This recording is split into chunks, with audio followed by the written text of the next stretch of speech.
AIM का OAC 15,000 crore का आदमी है। आज तक हुकूमत ने कभी उसके यहाँ कोई ईडी नहीं भेजी। मामूली आदमी के यहाँ थाना पुलिस सब हो जाता है।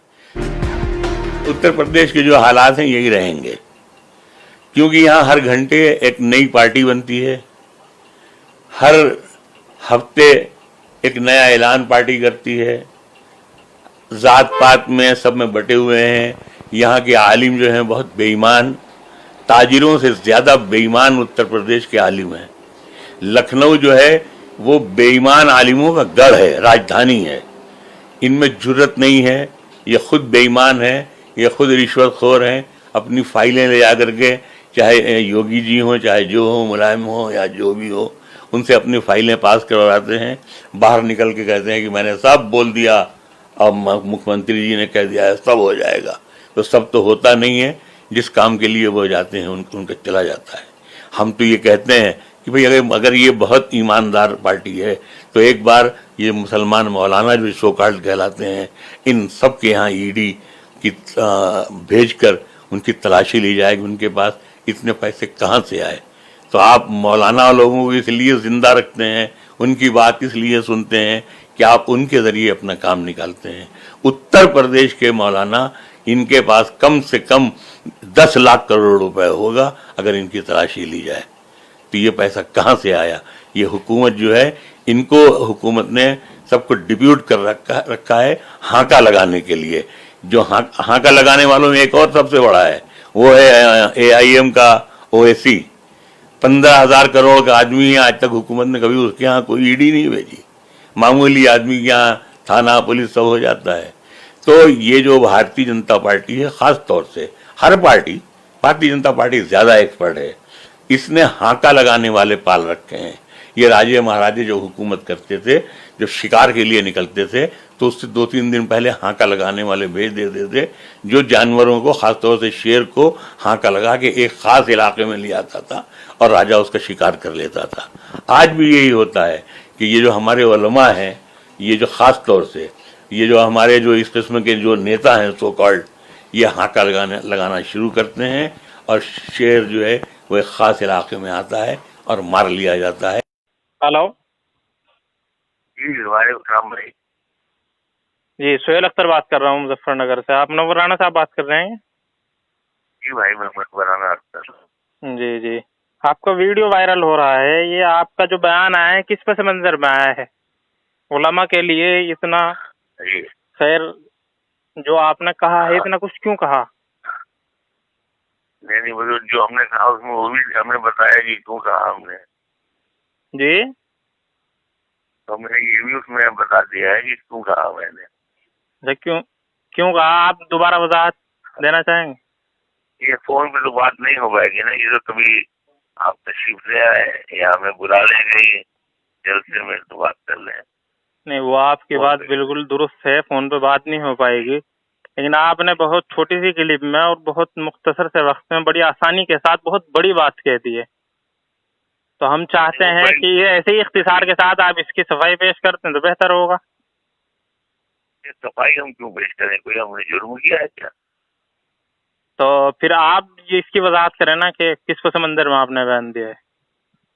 क्या अगर आपको लगता है कि उलमा के पास 10 लाख करोड़ रुपए जो है उलमा के पास मौजूद हैं, उनके पर जो है ईडी का छापा लगना चाहिए, इंक्वायरी उनकी होनी चाहिए, आखिर क्यों लगता है आपको? क्या वो गबन किया हुआ मामला है, वो पैसा है या घोटाले का पैसा है? आपको क्या लगता है? उसमें जी 70 बरस 72 बरस में जी 2.5% ज़कात जैसा पैसा निकलता रहा है जी 2.5% ज़कात जैसा पैसा निकलता रहा है। जी, तो इसका पूरा हिसाब जैसे आप करेंगे तब तो बहुत लंबी तवील है, ये आप जैसे लोगों की समझ में नहीं आएगा। क्या फरमा रहे? तो जी जी, आलिमों ने ये बात समझ ली होगी कि हमने किस मंजर में कही है और इस बात में हम जैसे आलिमों ने समझ ली होगी, लेकिन हम जैसे जो बिल्कुल एक आम आदमी की श्रेणी में आते हैं, हम कैसे समझें इस चीज को क्या वाकई उलमा के पास घोटाले का माल है? है। कैसे कह सकते हैं? क्या सबूत है आपके पास? तो ये खुद सरकार निकालेगी, हम हमें तो निकाल के कोई फायदा नहीं होगा। आपने क्यों कहा ये कि नहीं, आप ये पूछने वाले कौन है भाई? जी ये पूछने वाले आप कौन है? अगर कोई आलिम जिनके बारे में हमने कहा वो बात करें तो हम बात कर लें। जिनके बारे में आपने किसी एक के बारे में तो नहीं कहा है। मसला तो यही है ना, आपने जिनके बारे में कहा है उनकी श्रेणी में हम भी आते हैं। आपने यूपी के तमाम उलमा को एक कटघरे में खड़ा कर दिया, ऐसा क्यों? आखिर क्यों? एक मेजोरिटी में सब लोग बराबर नहीं हो सकते ना? मेरे सब तो उसमें नहीं आते हैं ना। तो आपने तो सबको ले लिया ना, आपने ऐसा क्यों किया? आपको अगर आपको लगता है कि कुछ लोगों के पास अगर घोटाले का माल है, आप उनकी निशानदेही करते। ऐसा है कि जिनके पास में नहीं है वो नहीं है, एक बात।